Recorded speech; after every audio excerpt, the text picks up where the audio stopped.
Hello everybody, Jason Napalm here. Just a few thoughts on my mind about science.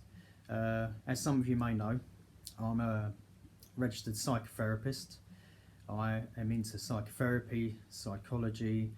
I'm into anatomy, biology, through the way of fitness instructing and through being a gym instructor, from being a gym instructor in the past. And also I'm into neuroscience, neuroplasticity. I'm currently doing a course in neuropsychology as well. And I enjoy science as a subject in general, such as empirical science. So yeah, I'm a science buff. But you know, when it comes to the things of God, science is never, ever going to catch up with God, the things of God, the wisdom of God, the power of God. The sheer immenseness of who God is. Science is never going to catch up, because God is beyond the physical realm. He is a spirit. He is a spiritual being. He cannot be analysed. He cannot be tested. He cannot be put in a lab to be examined by scientific method. He's always going to be way beyond us. And as we're seeing over the years, especially over the last 100 years, with all the discoveries about outer space, about how our universe is and the galaxy, and things about the human body, DNA. There's just all these vast discoveries through science. I mean, even recently, it's been discovered that man does not have just 5 senses. He has more than 5 senses. Some scientists believe that humans have up to 33 different senses, and I mean, we've lived most of our life thinking that we just got 5 senses. Science is always evolving, and as long as it's always evolving, it stays scientific.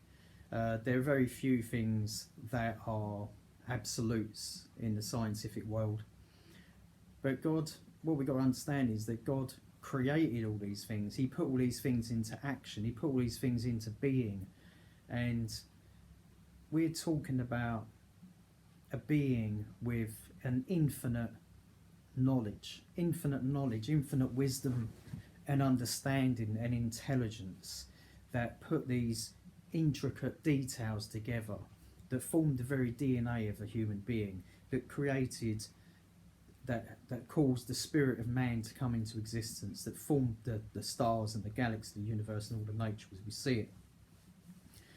And it says in the Old Testament about him weighing the mountains and the seas in the palm of his hand. When God created everything, it wasn't just, even though we see where it says God spoke things into existence, yeah, it wasn't like a clumsy thing. It wasn't like he just said something and just dropped out of his mouth and wow, we have something we have order.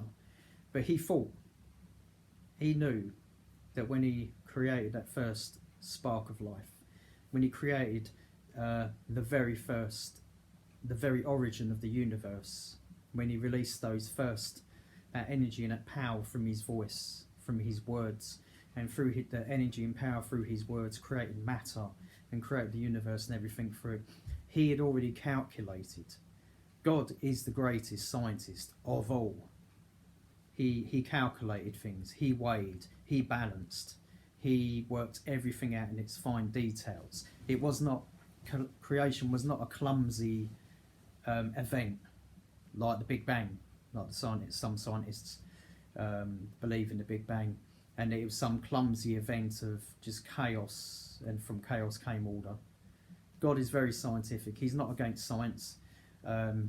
He's the greatest scientist of all. And I've probably repeated myself, but when you think about that, science will never catch him up. And all these scientific discoveries, what annoys me a bit is when people say, oh well, I believe in science, I don't believe in God. And you sort of think, well, who put science there in the first place? You know, the knowledge of science didn't come about by just smacking some rocks together in some cave, you know what I mean? Science didn't come together by an apple falling on someone's head, you know, and suddenly and then gaining knowledge from an apple on the head, you know.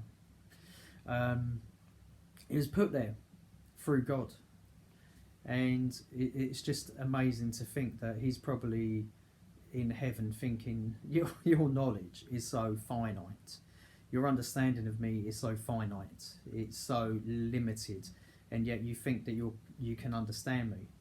The Bible says that God's ways are higher than our ways, as high as the heavens are above the earth.